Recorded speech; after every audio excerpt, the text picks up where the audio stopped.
Hi, this is Jacob Sapochnik with the Enchanting Lawyer podcast, and I'm very happy to have a very interesting guest on our show today.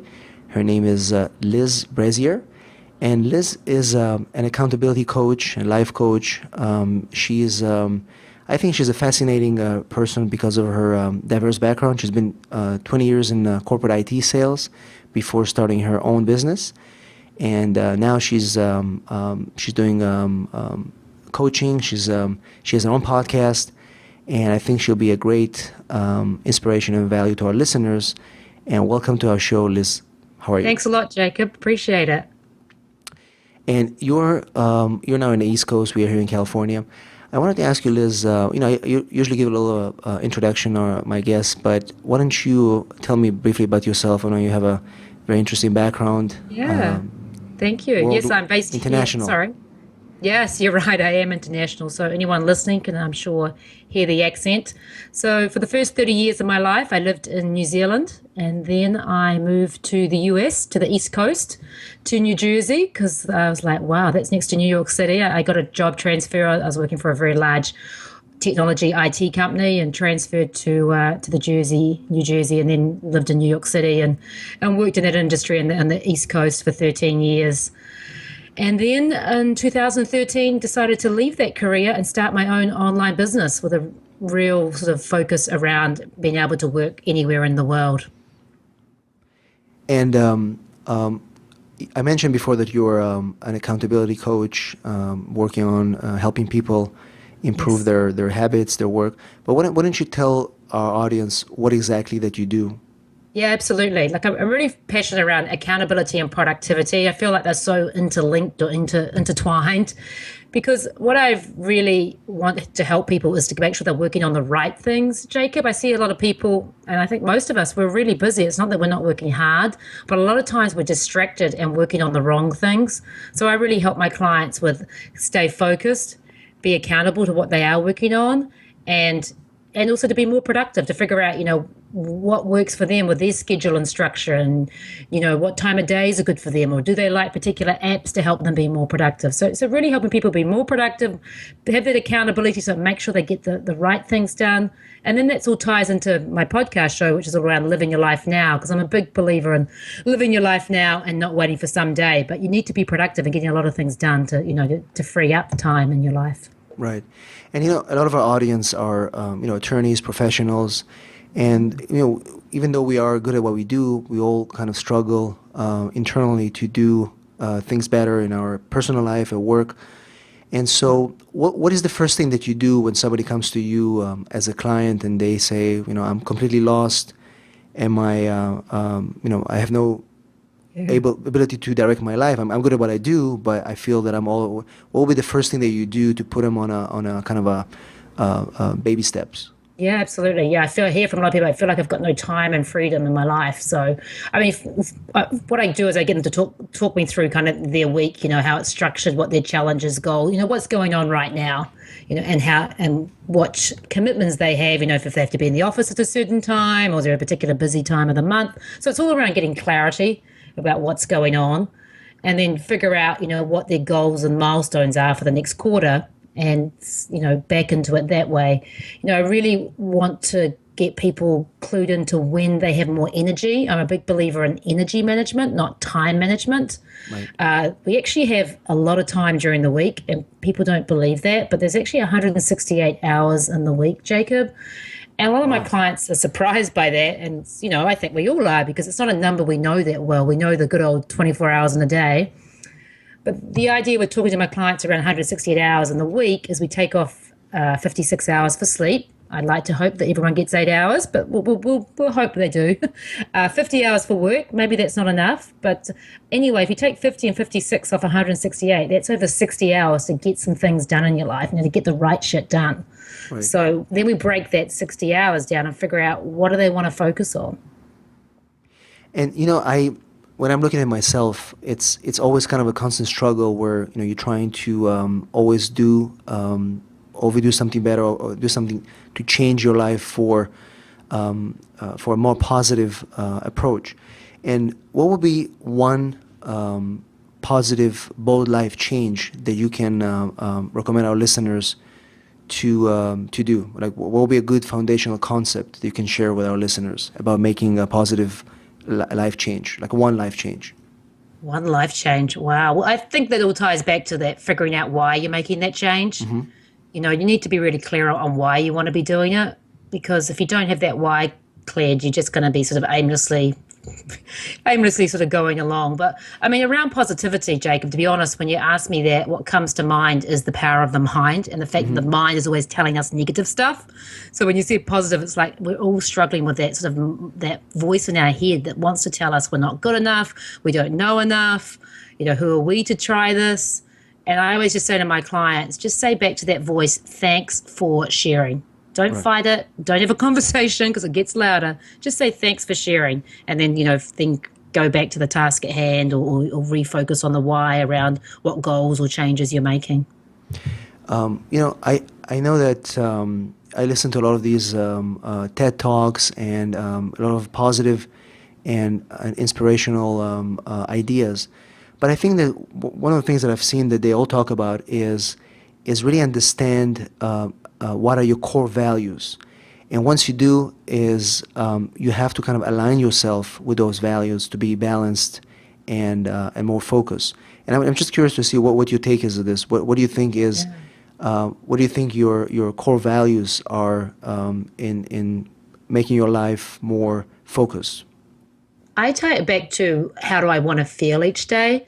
I wrote a book from Danielle Laporte called The Firestarter Sessions, and I was in my corporate, it was about 23 years, I was in corporate IT sales. Right.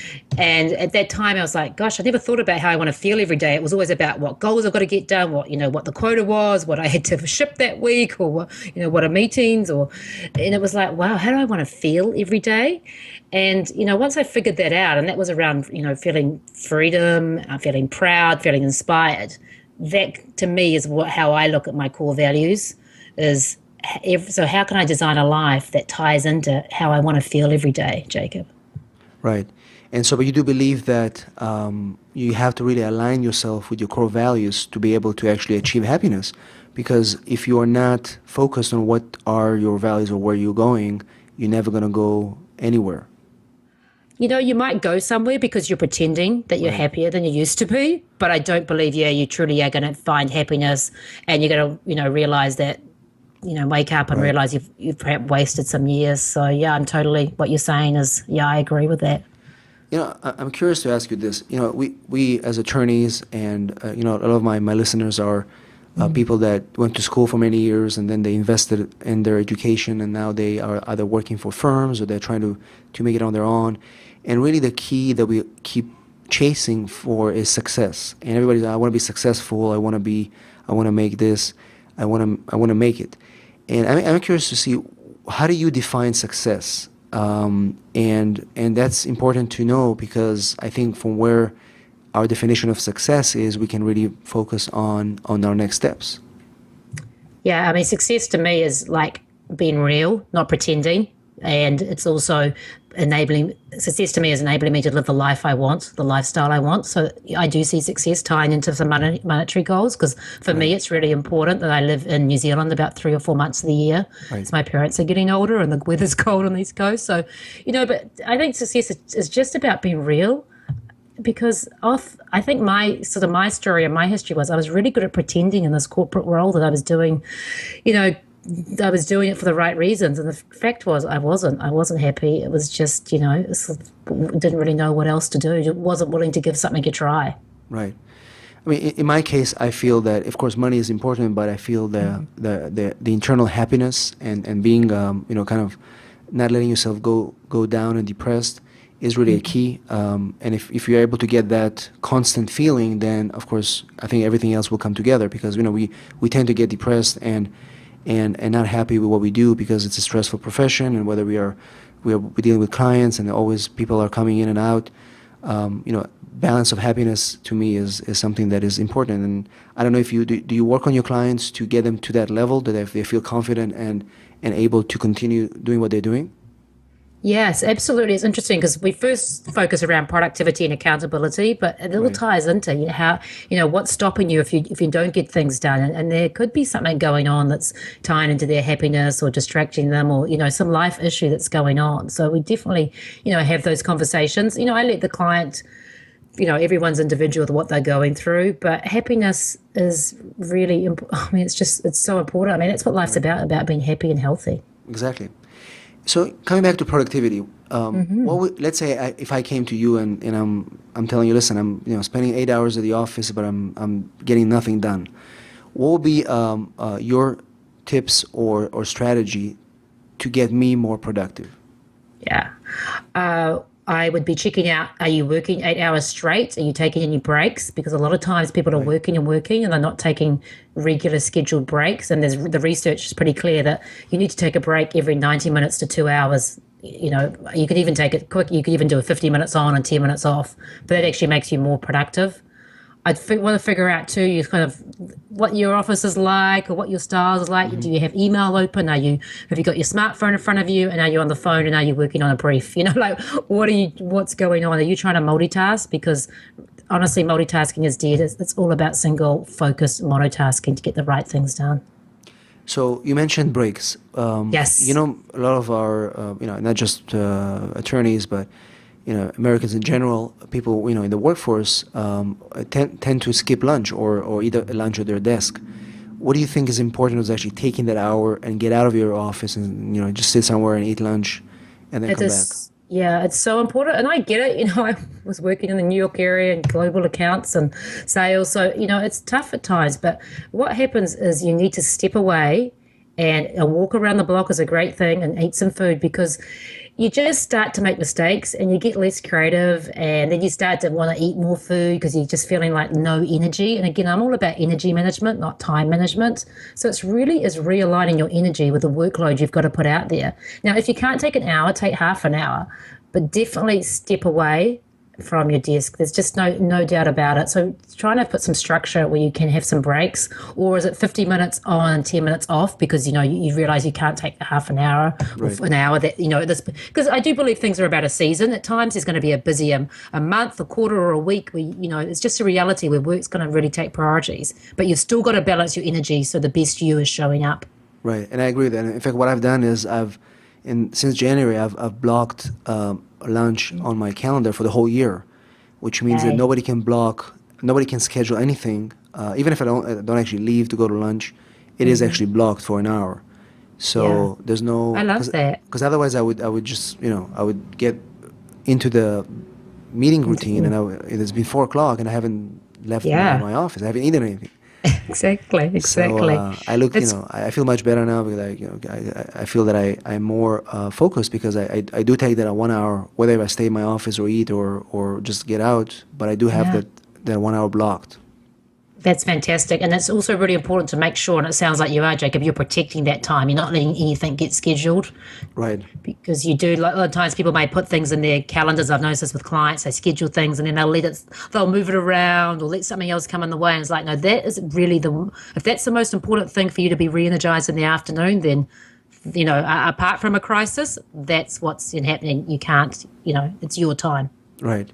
And I am personally again I've seen that happen with other people that I visit their offices. But what do you think of a cluttered desk where you have a lot of papers on your desk everywhere, and whether is it a it's a good thing or you need to work on that or what is the impact of having a cluttered like really cluttered desk It's all the not. It's time? not good. I get everyone's got different styles, Right, but the cluttered desk is, what's that saying? Is the cluttered desk is a cluttered mind, right, and that just ties back into how multitasking isn't going to make you productive. I mean, the idea is, to have the one thing you're working on focused and working on it, on your desk and everything organized. And I believe if your desk is cluttered, your mind is cluttered, so it's hard to get some clarity and it's hard to be productive. right. Perfect. Now, I know you teach your clients different techniques of actually setting goals and actually completing those goals and getting, actually going through those goals. Do you mind sharing some of these techniques as to how you actually set the goals and how you actually execute after you actually Yeah. set it. Yeah, no, absolutely. First, I want to make sure they don't have too many goals, which might sound a little Hmm. crazy, but sometimes, I mean, I love a big list where you can, you can put a lot of goals down, 10, 20, 30 goals, but I really want to get down to sort of 5 to 7 key goals for say the next quarter, not for like the day or the week, because I think sometimes too many is like having that cluttered mind. You just which one are you focused on, and then I'm really big into drilling down. What's your one big thing you've got to get done this week, or what's your top 3 priorities for the quarter, and that's when you can really realign what you're focused on. I mean, it all depends, of course, what your job is and things, but that's what Right. I do like. But when you're talking about goals, like writing goals down, there's a 39% chance, Jacob, that you will get it done over someone that doesn't write it down. Hmm. So, yes, I get them to write them down and share them with me. But what the next thing is to take them to that next level is actually telling someone and checking in with someone. And that's that whole accountability. It takes it to 76%. So, to me, goal setting is great. But you've got to tell someone and you've got to check in with someone on how you're doing because, yes, 39% of you will get it done, but take it to, I want 76% of you to get it done. So that's interesting because one of the things, in addition to doing the coaching about the structuring and the changes, you also an accountability coach, which means that you explain to me how it works because I've been part of these groups where we have 4 members and we kind of supposed to be accountable for each other, but it's not Yeah. always working because somebody is not No. always effective. I mean, How, I appreciate what go people are ahead. doing with that whole, the accountability buddy and accountability Right. partner. And like you say, it doesn't always work though, because I mean, people have their own focuses in business and lives that they have, and they can also be at very different times in their life, whether it's their age or family or income goals. So I think what's great about working one-on-one with an accountability person or coach or mentor is you just get that focused attention and it's also easier. You can also get caught up on some of your BS if you're not doing it. But basically, I kind of let Monday and Friday guide it. Like Monday, I'm checking in with what the one big thing is for the week or the 3 key things, and then on Friday, I'm checking in again. Sometimes I do a midweek check-in, but I just find the one-on-one, having that extra focus on you, seems to be working better than maybe some of these accountability buddy or partnerships. Right. And so how does it work in practice? So, you work with a client who's supposed to do 3 things. Yep. Can you, because I think it's going to be interesting for our audience to Yeah. understand, first of all, for their sake, if they are thinking about working with somebody to keep them accountable, how does it actually work in practice? Because I think it's interesting to understand the process. Yeah, well, I ask every Monday my clients to tell me what either their one big thing or their 3 goals are. So, example here's for 3 things. So they will share that with me. Then I make sure they tell me by when. I'll question them, have they blocked some time out in their calendar to make sure it's done? These might be simple things, but a lot of times people say, I want to get this done by Friday. And it's like, well, have you figured out if you've got time in your schedule? Have you blocked that out?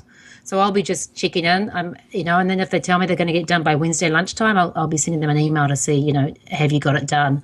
I'll also, and then generally, and then always every Friday, I check in with, did you get it done? No judgments or finger pointing. Right. Maybe sometimes I'll crack the whip, but it's more like, what distracted you? What got in your way? Did you let someone get into your calendar? Did you, I talk to them a lot about saying no, Jacob, because people just, we want to help people. And it's not like people aren't busy or aren't trying to work hard. But a lot of times they're saying yes to the wrong things, whether it's invitations, opportunities, Right. or the wrong things to be working on. So it's a lot of those conversations I'm having with my clients around, what are you getting done? And if you're not, why aren't you? And what do we need to, tweak or change for the following week? Right. So what are some of the things that you've seen that people are telling you that prevent them from getting there, completing those tasks on time? Well, I had one client have a sick chicken, but I think that's allowed. She does live on a farm. But, Right. I mean, a lot of people think they have more time than they do. Mm-hmm. And when you actually figure it out, because people have families and, commutes and they don't actually have as much time, so they're overcommitting. A lot of people are putting too many things out there. Like, I want to get this, and this done, even if I ask for 3 things. A lot will say what they want to do the night before. I have some clients that want to check in with me every night. And then the next day they won't, like you say, they won't get it done. And it's because they've scheduled too many, like, networking or want to help someone with their website. Like, that, they're not saying no well. They just don't know quite how to say no. And then the other thing is a lot of them have too many windows open on their computer. I just Right. talk to them a lot about that X, close down social media, or definitely if you can shut your inbox down, often throughout the day, that's really what you need to be doing. So a lot of times I'll just get distracted and waste time on those types of things. Right. And I think that it's just a question of people getting used to having that, because they know that somebody's going to call them on a Monday, and if they've not done that, they'll feel embarrassed, or maybe they feel that, well, Yeah. now I have to do it. This kind of It's amazing. it's a psychological thing. Yeah. I one of the things that I really follow is the compound effect of things. Have you read the Darren Hardy's book? The Compound? Absolutely. I'm a big fan of yep. And I felt that you probably also tell your clients to kind of understand the things. concept, because what he does, he describes a concept where compounding your tiny efforts to produce big results. And so, and what I think compounding is so cool, because once you understand how it works and you're aware of it in your everyday life, you begin to make smarter little decisions. It's kind of like he says, the little things, those tiny decisions, they add up, right? So I'm just curious to see what you think about it first of all, and how you apply it in your work. Yeah, no, I love that book. It's one of my favorites, and I agree. It says you too often you want to see the results straight away, whether that's in the next month or even 6 months. But as example, 18 months, 2-3 years, those little decisions you make every day can be a big thing. And another thing which definitely ties in when I'm working with my clients is they want to see results immediately, and it's like, no, things could take time, but if you make small steps, like we talk about, put half an hour aside every day to work on that big project in 6 months' time, that's a lot of time, versus thinking, oh my God, I need help. I need Liz to find me time, extra time in the day for the next 2 weeks so I can achieve that. So I definitely talk to them about what's realistic, because there's a lot of unrealistic expectations of how quickly people can get some things done, especially if they are starting out, in a new job. It's like they want to be there, and it's not realistic. Right, exactly. So I think again, expectations are really our biggest enemy, because we always say, oh, we have to do this.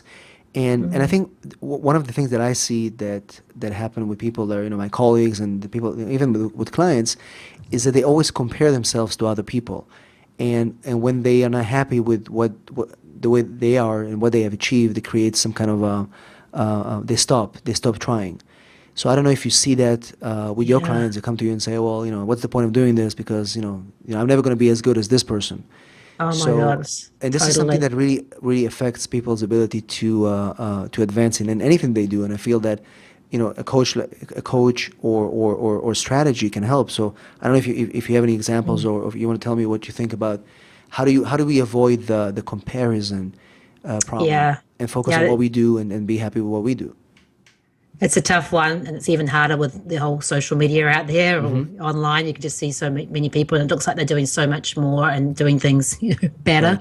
Right. So there's two things. Firstly, I've always been a big believer there's going to be someone always more intelligent and less intelligent, wealthier, less wealthier, slimmer, fatter, that's always going to be out there. That's just the whole mindset of what's out there in the world. But what happens when we compare ourselves to people, and I had a great conversation with Ryan Moran from Freedom Fastlane when he was on my podcast recently, is, we'll compare each other, Jacob, and I'm comparing you based on what Ryan and I were talking about, what's a reference point. Like my reference point for, say, a successful person of your age and where you live and what your career is, my reference point could be very different than someone else's reference point.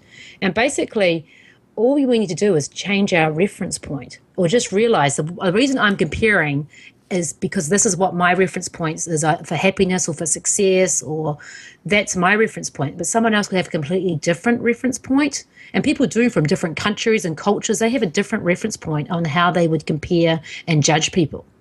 So I love that whole mindset about, what's your reference point? And that's all it is. It doesn't mean it's right or wrong. Right, exactly. And it's something that we all try to struggle with it, but I guess we never know what the right answer is, right? Yeah, I also think I think my mindset changed around the fact I do believe there's a whole lot of abundance out there in the world. Right. And I think and then luckily the online world, yes, you see so many people online, but the great thing is that just exposes you to just so many people. Right, exactly. And it creates anxiety. And I It think that's why does we too. are so, that's why I guess, shrinks and psychiatrists are doing well these days, because people are very, very anxious. Because, like you said, you see all these things out there, and we're trying to be in competition all the time. Yeah, we need to stop that. There's a lot of times behind the scenes, that's not the truth. Right. And I another area of concern that I see is, and I'm it happens to me all the time in our area of work. We attorneys. We always at work we get into conflict. And it creates stress. But in everyday life, it also happens. So I wonder, what's your take on any good techniques to avoid conflict and stress in life? Because we want to be we want to be we want to be happy, but people say, well, they want to be right. So it's kind of like struggle. So I don't know, any tips? Well, giving up being right is always a good start, because that can just be extremely frustrating if you're going to go around trying to be right all the time. And you're right from your point of view, from your reference point that we talked about, but you may not be right from the other person's point of view. So putting yourself in the other person's shoes can help. I mean, I'm a big believer in structuring and scheduling your time will actually help with stress. And I feel like the more you do have some structure and schedule in your week, that will definitely help with, the stress that can be happening in your life. I also do like writing. I think that's a great way to get thoughts out of your head. And it can just be a whole jumble of thoughts that you write, just to get it down on paper and then just rip it up. But it's kind of just a way to get sort of the blah of when you wake up in the morning, you're just feeling not so great. The thing I love doing at the moment is called the 5-minute journal. It's fantastic because it's only 5 minutes, and it's basically 3 minutes in the morning and 2 minutes at night. And there's 3 questions in the morning and 2 questions at night. And the questions are, and I should know it because I do it every morning, but it's like, what would make today great? Sort of like, I think it's like, describe yourself throughout the day. What do you want? What would be 3 things to achieve today? And then at nighttime, it's kind of like, gosh, why can't I remember? What made today great? So you're right. And then what could have made today better? But when the what could have made today better, you're saying, you're writing it in the positive, like, I did go for that run. I ran that 5K. Not, oh, I'm so hopeless I didn't run the 5K run. It's still a positive way you're talking to yourself. But I really love that with just because it's quick. And I think one of the questions I quite got wrong, but I'm sure there was one about 3 things around being grateful. Right. So that's actually great. So you do it every night? In the morning and night, I love it. It's only 5 minutes, so there's no excuse. Sometimes some of these writing exercises, which I do enjoy, they can just be a bit too much. And I love to wake up early, but that's when I do a lot of the reading, like read the great book, The Compound Effect by Darren Hardy. And so yeah, it's called the 5-minute journal, and I highly recommend it. I love that. It's a great tip. And Liz, can you give us a little, maybe a little story or something, like a little example of a case that you worked on and it was a breakthrough or something to share with our audience? That would be great. Yeah, I mean, one client was just in that whole to-do list overwhelm. When you've got so many things on your to-do list, and she just had these things on her list constantly, and they just weren't getting done. And she was getting a lot of things done, but it was working with her. I kind of did a before and after video with her. So before it was like, just overwhelmed, and she was sick of talking about these things and sick of why weren't they getting done. And then afterwards, she was able to realize what ones had to be done, what could be delegated, and what could just be tossed off the list. It was just a waste of time that was on her list, because really a lot of times we've got too many things we're trying to achieve, and they just don't get to what her bigger goals were. And once she got clear on some, her revenue goals and also some programs she was bringing out, it was really clear which ones she could get rid of. And then she also got into a better structure of when once a month we helped set her up that was the time when she'd be doing her admin and her bookkeeping, and really put some structure and for her. Before, it was just kind of like she was reacting. And this time she had some, more structure and was either delegating or getting the right things done. And so you were able to kind of help her go through this. Yeah, absolutely. Yeah, no, I I start off with like a 2 hour, what I call productivity audit when I work with clients. The main thing I do is a 60-day productivity reboot, because a lot of people like I believe, your listeners, they're getting lots done, but they need just a bit of a reboot on how they've got things structured. Right. So I start off with a 2 hour call, which is quite a while, but I really want to do an audit with what's going on, how have you got things structured, what are your challenges, what do you need to get done, or what are some of your goals in the next quarter. And then I have two 50-minute calls throughout that 60 days, and I have 4 20-minute call check-ins, as well as my Monday and Friday email check-ins. So that's what I do with my clients, to really keep on clear on them on how to make sure we're tweaking some things around productivity, and we're also making them accountable. And I'm also recommending some tools and apps that they can use once I figure out if someone's into them. Like Jacob, you might be someone that loves things like that. Yeah, Other absolutely. people don't. I love them. I'm Actually, such a since you mentioned it, why don't you share with our audience? I usually like to get a one book recommendation, but in your case, Yeah. I'll get a book and maybe a nice app that we can use. Oh, absolutely. Yeah. Well, let's do the app. Yeah. My favorite one is Focus at Will. Do you use that one, Jacob? Focus at Will. I have not heard of that one. It's fabulous. So Focus at Will. You can have an app on your smartphone, on your computer. You must have internet connection. And what it is, it's basically neuroscience and music. So a lot of us might choose to put headphones on and listen to music while we are working, and that's great because the idea is to keep you focused. But a lot of times the music's the wrong type of music. It's kind of distracting, or if we know the music, that actually can distract our mind. This is music that keeps our limbic system, that's LIMBIC, Wow. in check, because that limbic system is on the lookout for food, sex, or danger. And that's what distracts us. This actually keeps us in the zone and keeps us focused. So it's free if you want to just do it for 60 minutes, and then you just have to restart it. It's pretty easy. I went for the paid version, which I think is like less than 15 cents a month. And that sort of is unlimited. They have a few more music channels. And the music channels are like alpha or chill or classical or ambient. And there's also a timer. There's a 25-minute timer. So you can sort of just do, focus minute for 25 minutes, then set the timer again, or take a 5-minute break and then come back. So Focus at Will is fabulous. Very good. And we'll put all the links Yeah. in our show notes so people can find it. And then a book, oh my gosh, there's so many great books. But my all-time favorite book is How to Stop Worrying and Start Living by Dale Carnegie. Oh, nice. Everyone knows Mr. Dale Carnegie with his How to Win Friends and Influence People. But have you read How to Stop Worrying, Jacob? No, not yet. Yeah, I mean, it's along the lines of how to win friends and influence people, which, is one of the biggest books ever. But How to Stop Worrying and Start Living is really great because it really focuses on, he talks about something like day tight compartments, Right. Just focusing on today. And again, my show is Live Your Life Now. So of course I love that, really putting things into the day, and that's what you need to focus on and not be thinking too much, the future and past. I mean, yes, we may want to plan some things for the future, but if we hang out in the future, it's just normally, if we're hanging out in the future, that's normally where worry is. And he also talks about if you've got something you're worried about, some mistake you made, or some, tragic event or something that's going on that's not great. Well, he just takes you through some steps, figure out what's the worst that could happen. And then what would you do if that's the worst that happens? You'll figure it out somehow. It doesn't mean that things are always easy in life, but you'll figure it out. So stop worrying because you do have a plan.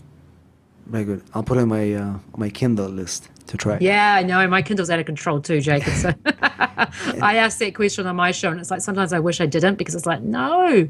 Exactly. Can't be another book I don't know about when I'm such a big reader, which I can tell you are as well. Right. And Liz, as we come to the end of our show, do you have a final piece of advice or insight for our audience?